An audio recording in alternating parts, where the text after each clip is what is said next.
Hello dear students, welcome you all to the Bishop Academy online classes. Today we study about the economics for first year 11th and today's chapter is collection of data. ये हमारा नया chapter है आज का और it is our first part. In this part we understand about the some different type of those points, that's like introduction of data, meaning of collection of data, and after data type of data, methods of collecting the primary data, and after that questionnaire and schedules, census and sampling, investigation techniques, samplings and the non-samplings error, source of secondary data, and after that at least last the sense of Indian and also. तो normally अगर देखें तो इन points के बारे में हम इस chapter में पढ़ने का काम करेंगे जो कि हमारा सेकंड चैप्टर है.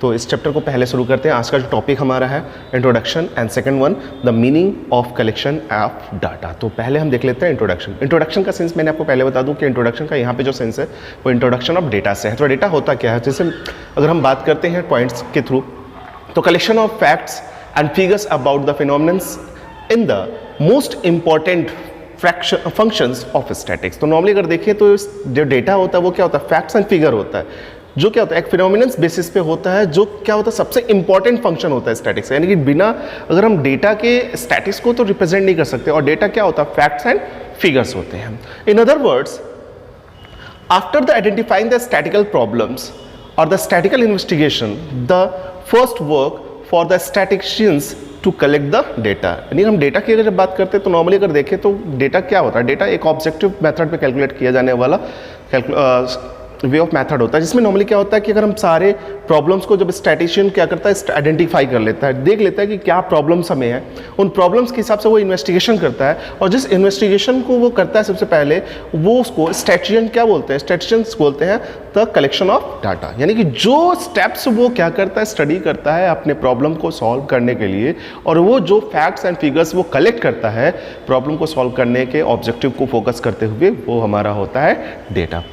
सेकेंड वर्ड्स पे देखते हैं. Second point, the for any statical inquiries whether it is related to the business, management, economics and other related disciplines, the basic issues to collect the facts and figure relating to the particular phenomenons. तो normally अगर देखें तो यहाँ पे भी वही word बोला गया है, लेकिन वर्ड्स थोड़े दूसरे किस्म का है. नॉर्मली कहता है फॉर एनी स्टैटिकल इंक्वायरी, जब हमको स्टैटिकली यानी कि अगर देखें किसी डिसीजन में पहुँचना है, या हम अगर बिजनेस कर रहे हैं तो कितने लोग हमारे प्रोडक्ट को परचेस करने वाले हैं, कितने लोग हमारे प्रोडक्ट को खरीदते हैं, उस चीज़ को जानने के लिए हमें क्या करना होता है, स्टैटिकल इंक्वायरीज करनी होती है. स्टैटिकल इंक्वायरी डेटा कलेक्ट करना होता है, लोगों से इन्फॉर्मेशन लेना होता है कि वो हमारे प्रोडक्ट को खरीदते हैं तो किस तरीके से खरीदते हैं, कहाँ तक खरीदने के लिए तैयार होते हैं. और जब इस चीज़ को हम कर लेते हैं तो ये चीज़ें रिलेटेड कहाँ से करती हैं, तो बिजनेस से करती हैं.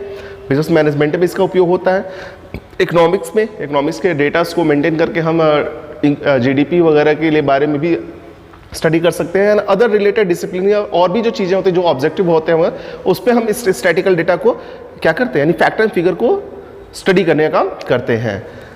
The basic issue of collecting the facts and figure relating to the particular phenomena. तो जो उसका बेस इशू होता है, जो भी हम फैक्ट्स एंड फिगर कलेक्ट करते हैं, उसका जो बेस इशू होता है वो जो ऑब्जेक्टिव हमारा होता है उससे रिलेटेड होता है.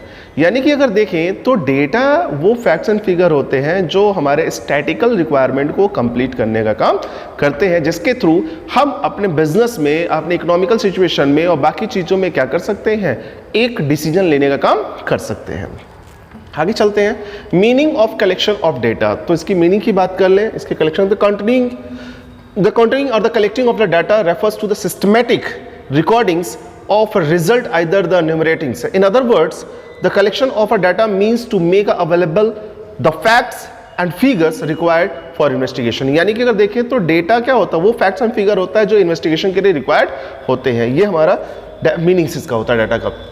की टर्म की बात करें तो ये नॉर्मली यूज कहाँ पे होता है, किस तरह स्टैटिकल सर्वे के लिए इसको इस्तेमाल करते हैं, इन्वेस्टिगेशन में इस्तेमाल होता है, एन्यूमरेटर के टाइम में रिस्पोंडेंट के वेरिएबल्स और डेटा सेट की बात करते हैं. तो इसमें जो की टर्म्स होते हैं ये होते हैं. नॉर्मली अगर हम स्टैटिकल सर्वे की बात करें, it is a process of collecting data related to the specific phenomena from the individuals. तो यानी कि ये जो सर्वे की अगर बात करते हैं, स्टैटिकल सर्वे की बात करें, तो ये डेटा और फैक्ट्स को कलेक्ट करना होता है किसी ऑब्जेक्टिव को फोकस करते हुए.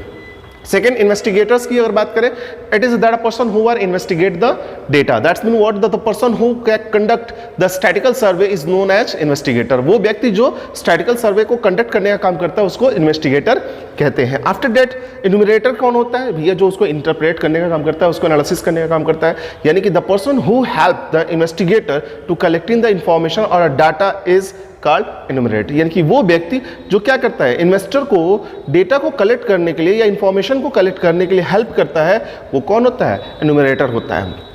रेस्पोंडेंट की बात करें, रेस्पोंडेंट के मतलब क्या होता है, that a person who about to whom we are collecting data, that's not the person from whom the information is obtain, वो व्यक्ति जिससे हम इंफॉर्मेशन को कलेक्ट करने का काम करते हैं वो कौन कहलाता है, रिस्पोंडेंट कहलाता है। यानी कि अगर हम किसी से क्वेश्चन कहते हैं, वो हमको रिस्पांस करता है, उसके थ्रू जो रिस्पांस होता है हम उसको नोट करते हैं, वो हमारा डेटा होता है, और जो व्यक्ति हमको रिस्पॉन्ड करता है वो क्या होता है, हमारा रिस्पोंडेंट होता है। वेरिएबल्स की बात करें तो normally the characteristics of an items on in the individual that will be analysis using the statical the quantity and the attribute who are the values the vary to time to time. Normally अगर देखें तो इसमें क्या होता है, ये data होते हैं जिस भी ऑब्जेक्टिव को फोकस करके हम इसको कलेक्ट करते हैं, ये टाइम टू टाइम क्या होता है, इसमें बदलाव आते रहते हैं। इस वजह से ये डेटा कलेक्शन की रिक्वायरमेंट हमें हमेशा बनी रहती है। In other words the quantities who are the value does not remain the same from the one investigation to another. जो भी क्वांटिटी ऑफ डेटा हमारे पास होती है,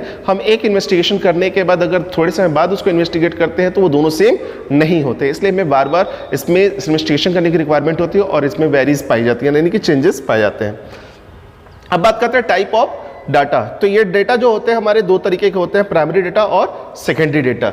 जब हम प्राइमरी डाटा की बात करते हैं तो ये ऐसे डाटा होता है जिसको इन्वेस्टिगेटर खुद ही कलेक्ट करने का काम करता है, यानी कि the data which is collected for first time by the investigator.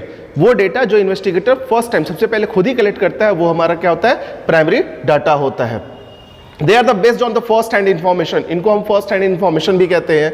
The source from where these data can be collected are known as a primary data, यानी कि ये वो डेटा होते हैं जहां ये जनरेट होते हैं वहीं पे कलेक्ट भी किए जाते हैं। जैसे अगर मान लीजिए मुझसे कोई इन्फॉर्मेशन है और आप मुझे मेरा इन्फॉर्मेशन लेना है या मेरे बारे में कुछ पूछना है, अगर आप मुझसे पूछते हैं तो ऐसी सिचुएशन में जो डाटा आप कलेक्ट कर रहे हैं वो प्राइमरी सेक्टर में प्राइमरी डाटा कहलाते हैं, प्राइमरी सोर्स में कहलाती है।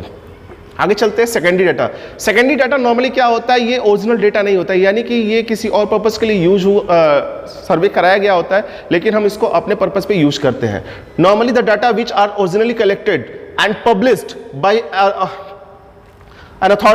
द अथॉरिटीज और the other than who are it the data is obtained from the published or unpublished source is called the secondary data. That's mean what, कि ये data जो होती है वो हमको दूसरे के माध्यम से मिलती है, वो पब्लिश सोर्स और अनपब्लिश सोर्सेज के माध्यम से मिलती है। Such a data is already available in the some government publications, research study, journals और द न्यूज़पेपर्स। तो नॉर्मल देखें ये जो डेटा होता है सेकेंडरी डाटा वो गवर्नमेंट रिसर्च में, गवर्नमेंट पब्लिकेशन में, रिसर्च में और कुछ जर्नल स्टडीज या न्यूज़पेपर में हमारे पास अवेलेबल होता है, यानी कि ऑलरेडी ये क्या होता है, डिस्क्लोज डेटा होता है।